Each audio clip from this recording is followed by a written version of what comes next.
আসসালামাইকুম প্রিয় শিক্ষার্থী বন্ধুরা, কেমন আছো তোমরা? আশা করি অনেক অনেক ভালো আছো। এই প্যান্ডেমিক সিচুয়েশনে কলেজ বন্ধ হয়ে যাওয়ার পরে লেখাপড়ার একমাত্র মাধ্যম আমাদের এই অনলাইন ক্লাস। তো আজকের অনলাইন ক্লাসে আমি তোমাদের সাথে আছি মোহাম্মদ শাহপুরান স্যার। আমি তোমাদের সাথে যে অধ্যায়টা নিয়ে আলোচনা করব সেই অধ্যায়টা হচ্ছে আর্থিক বিবরণী। ক্লাসে এই অধ্যায়টা আমি পড়িয়েছিলাম, কিন্তু যেহেতু অনলাইনে ক্লাসটা শুরু করতে যাচ্ছি, ক্লাসে কিছুটা এগিয়ে গেলেও আমি অনলাইনে আবার অনেকটা শুরু থেকেই শুরু করতে যাচ্ছি। কারণ এই অনলাইন ক্লাসটা যেহেতু ধারাবাহিকভাবে আমি দিব, সেহেতু যাতে এই অনলাইন ক্লাসটার একটা ধারাবাহিকতা বজায় থাকে, সে কারণে আমি একদম শুরু থেকেই শুরু করব। অর্থাৎ বেসিক একবারে গোড়া থেকে না, মানে ফরম্যাট একদম শুরু থেকে আমি শুরু করব, যাতে তোমরা এটা ভালো করে বুঝতে পারো। আর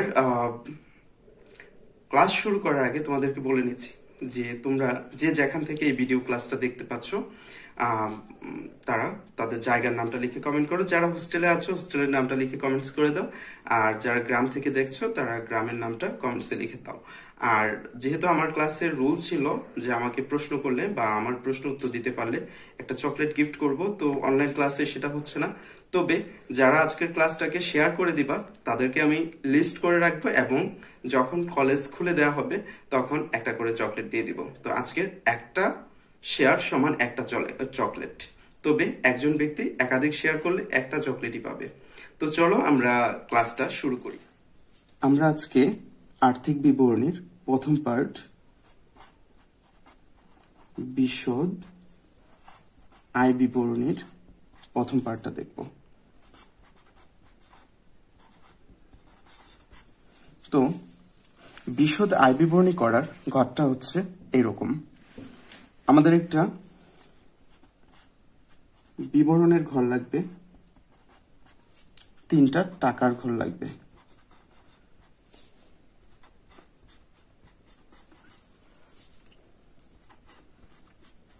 তোমরা অনেকে কনফিউশনে থাকতে পারো, বা অনেকে এই বিষয়টা বুঝে উঠতে পারে না যে টাকার ঘর তিনটা, কোন ঘরে কোন টাকা লিখবো।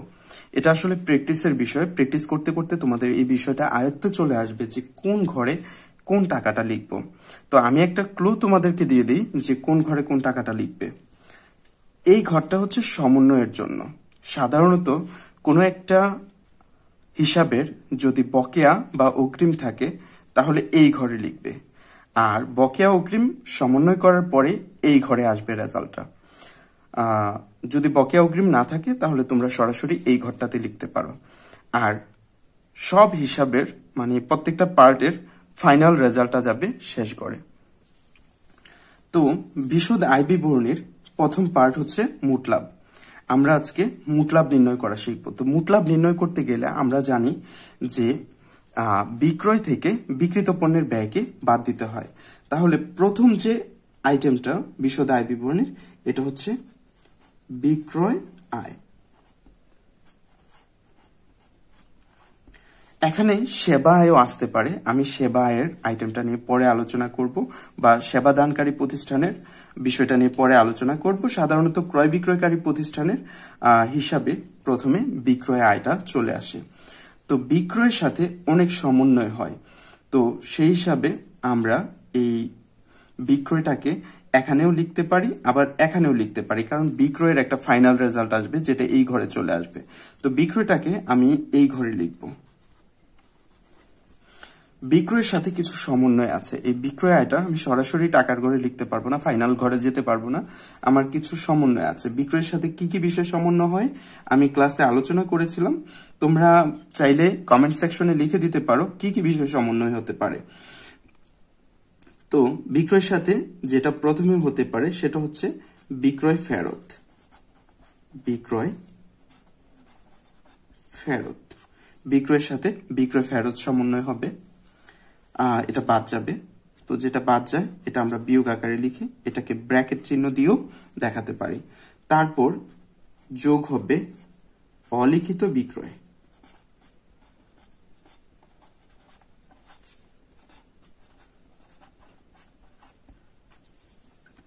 অলিখিত বিক্রয়ের টাকাটা যোগ হবে।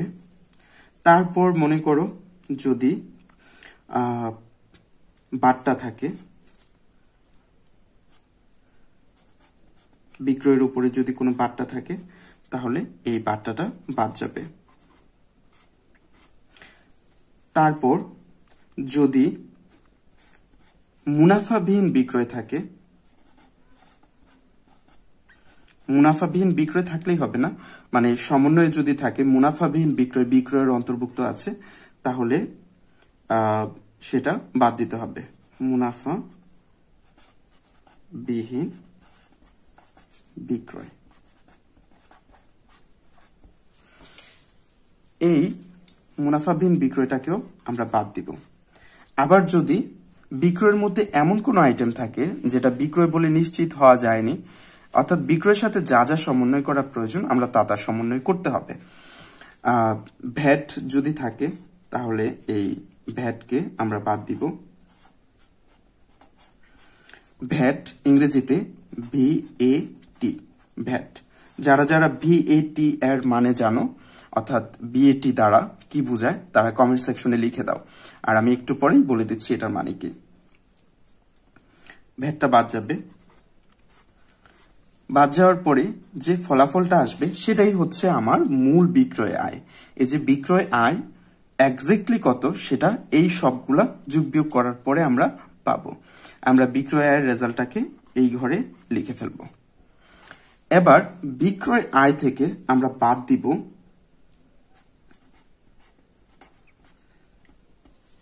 বিক্রিত পণ্যের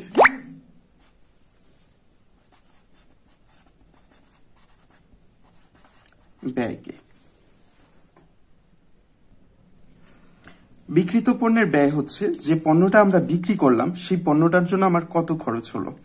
তো বিক্রিত পণ্যের ব্যয় কিভাবে নির্ণয় করা হয়? বিক্রিত পণ্যের ব্যয় আমরা জানি শুরু হবে প্রারম্ভিক মজুত দিয়ে, শেষ হবে সমাপনী মজুত দিয়ে। তাহলে আমরা শুরু করব প্রারম্ভিক মজুত দিয়ে। এই যে বিক্রিত পণ্যের ব্যয় এটা আলাদা একটা অংশ, এই অংশটা নির্ণয় করার জন্য প্রথমে লিখতে হবে প্রারম্ভিক মজুত।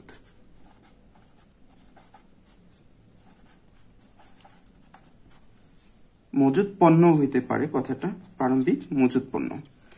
এই প্রারম্ভিক মজুত পণ্য আমরা এই ঘরে লিখব। এই প্রারম্ভিক মজুত পণ্যের সাথে আমরা যোগ করব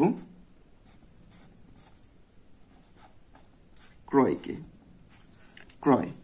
ক্রয়ের সাথে কিছু বিষয়ের সমন্বয় হতে পারে, এই কারণে আমরা ক্রয়কে এই ঘরে লিখব। ক্রয়ের সাথে কি কি বিষয় সমন্বয় হতে পারে? এখানে যে সমন্বয়গুলো আছে একই সমন্বয় ক্রয়ের সাথেও হবে, আর কিছু অতিরিক্ত সমন্বয় ক্রয়ের সাথে হয় যেটা বিক্রয়ের সাথে হয় না। তো আমরা উপরের গুলাই এখানে সমন্বয় করব যদি অঙ্কের মধ্যে থাকে, যেমন ক্রয় ফেরত।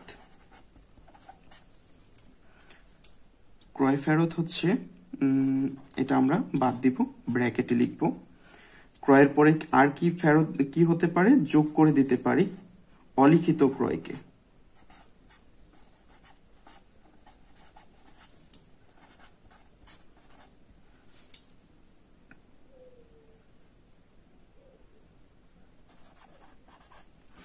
অলিখিত ক্রয়ের পরে আমরা বাদ দিতে পারি ক্রয়ের উপর যদি বাট্টা থাকে সেই বাট্টাকে বাদ দিতে পারি, এটা ব্র্যাকেটে লিখতে পারি। আর কি আছে? বাদ দিতে পারি মুনাফা বিহীন বিক্রয়।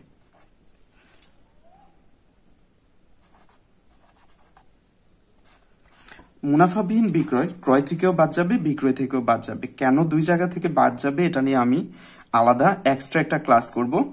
যারা এই এক্সট্রা ক্লাসটা পেতে চাও তারা কমেন্ট সেকশনে জানাও। মুনাফাবিহীন বিক্রয়ের পরে আমরা বাদ দিতে পারি পণ্য বিজ্ঞাপনকে।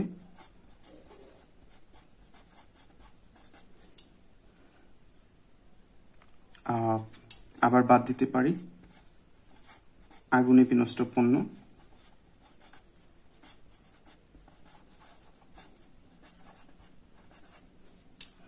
আবার বাদ দিতে পারি ভ্যাটকে।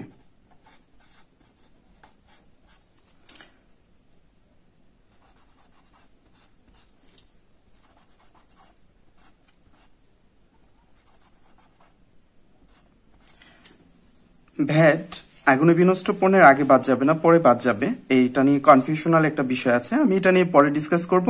আপাতত তোমরা ফরম্যাটটা জানো, অঙ্ক করার ক্ষেত্রে আমি এটাকে ডিটেইল করব।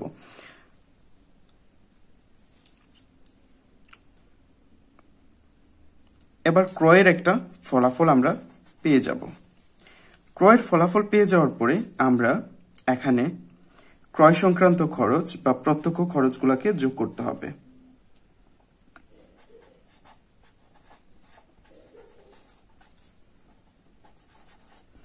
প্রত্যক্ষ খরচ এই নামটা না লিখলেও চলে, সরাসরি প্রত্যক্ষ খরচগুলো বসায় দেয়া যায়। প্রত্যক্ষ খরচগুলোর মধ্যে থাকবে ক্রয় সংক্রান্ত খরচ। প্রত্যক্ষ খরচের আরেকটা নাম হচ্ছে ক্রয় সংক্রান্ত খরচ বা উৎপাদন সংক্রান্ত খরচ। এটাকে আমরা বলবো যেমন ক্রয় পরিবহন,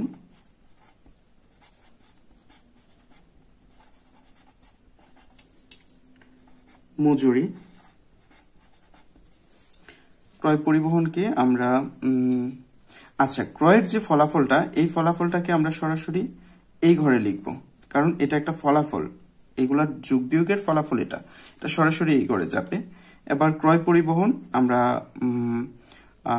এখানে লিখতে পারি, ক্রয় পরিবহনটাকে আমরা এখানেও লিখতে পারি।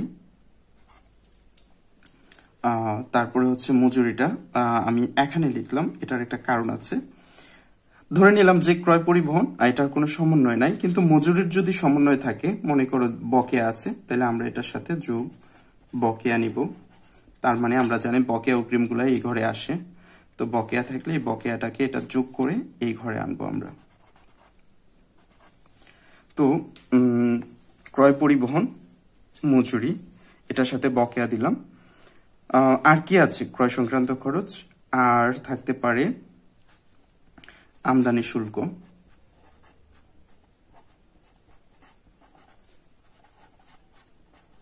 থাকতে পারে অবিকর, থাকতে পারে ডক চার্জ, আরো অনেক কিছু। অর্থাৎ ক্রয়ের সাথে জড়িত, সরাসরি জড়িত যে খরচগুলো, এগুলো এখানে চলে আসবে। এবার এই সবগুলার একটা ফলাফল আসবে। এই প্রারম্ভিক মজুত পণ্যের সাথে ক্রয় ও ক্রয় সংক্রান্ত খরচ বা প্রত্যক্ষ খরচ সবগুলা যোগ করার পরে আমার একটা ফলাফল আসবে। এই ফলাফলটা আমরা এখানেই লিখব, কারণ আমরা বিক্রিত পণ্যের ব্যয়ের ফলাফলটা এই ঘরে লিখব। তো এটার যে ফলাফলটা আসবে, এটার একটা সুন্দর নাম আছে। এই নামটা হচ্ছে বিক্রয়যোগ্য পণ্যের ব্যয়। বিক্রয়যোগ্য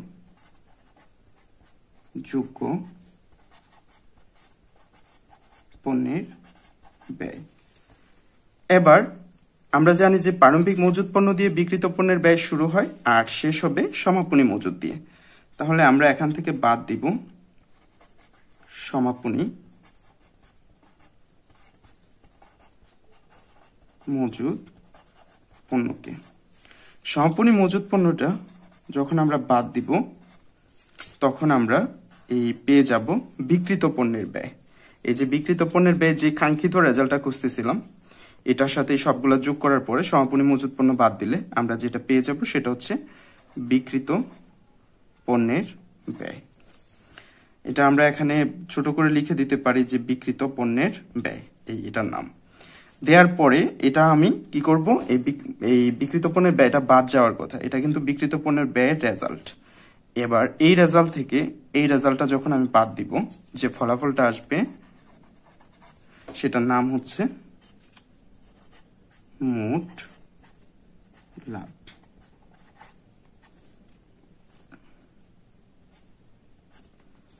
এই হচ্ছে ফরম্যাট। আমরা এখানে ডাবল আন্ডারলাইন দিতে পারি যদি আমার কাছে শুধু মোট লাভ চায়, বা এটার জন্য দিতে পারি। কিন্তু আমরা যদি নিট লাভ নির্ণয় করি, তাহলে এটা থেকে শুরু হবে পরবর্তী কার্যক্রম। তো পরবর্তী কার্যক্রম নিয়ে আমি পরের ক্লাসে কথা বলবো। এই ক্লাসটাতে আবার আমরা একটা রিভিউ করি যে এখানে কি কি আছে।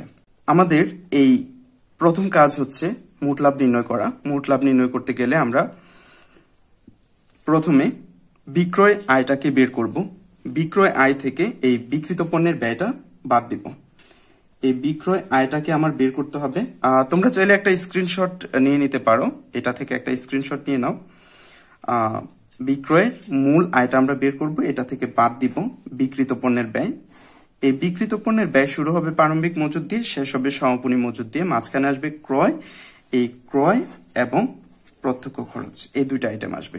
তো ক্রয়ের সাথে কিছু সমন্বয় থাকবে, প্রত্যক্ষ খরচের কিছু আইটেম থাকবে। এই সবগুলা নিয়ে আমরা বিক্রয়যোগ্য পণ্যের ব্যয় বের করে সমাপনী মজুদকে বাদ দিয়ে আমরা বিক্রিত পণ্যের ব্যয়ের ফলাফল পাবো। এই বিক্রিত পণ্যের ব্যয়ের ফলাফল আর এখানে বিক্রয়ের ফলাফল। বিক্রয়ের ফলাফল থেকে আমরা যখন এটা থেকে যখন আমরা এই বিক্রিত পণ্যের ব্যয়ের ফলাফলকে বাদ দিব, সেটা হয়ে যাবে আমাদের মোট লাভ।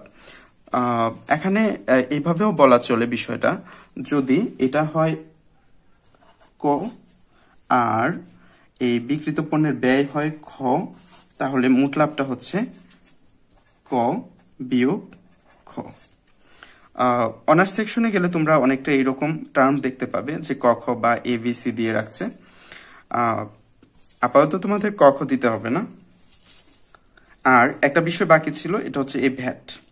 ভ্যাট মানে কি, এখানে ভ্যাটের আলোচনাটা বাকি ছিল। ভ্যাট মানে হচ্ছে ভ্যালু অ্যাডেড ট্যাক্স, মূল্য সংযোজন কর। এটা উভয় জায়গা থেকেই বাদ যাবে। তো মূল্য সংযোজন কর নিয়ে আমি ক্লাসে আলোচনা করেছিলাম। তারপরেও যদি খুঁটিনাটি বিষয় জানতে গিয়ে তোমাদের এই বিষয়টা খটকা থেকে থাকে, তাহলে কমেন্ট সেকশনে জানাতে পারো। আর আজকের ক্লাসটা তোমরা এতটুকুই। এই ক্লাসটা তোমরা কি করবে, এটার স্ক্রিনশট তো নিয়ে নিয়েছো। স্ক্রিনশট নেওয়ার পরে এটা তোমরা খাতায় সুন্দর করে তুলবে। খাতায় সুন্দর করে তুলে কমেন্ট সেকশনে এটার তোমার খাতার পাতার ছবিটা পোস্ট করবে। যাদেরটা সুন্দর হবে প্রত্যেককে আমি একটা শাউট আউট দিব পরবর্তী ভিডিও লেকচারে। তো আজকের ক্লাস আমি আর দীর্ঘায়িত করব না,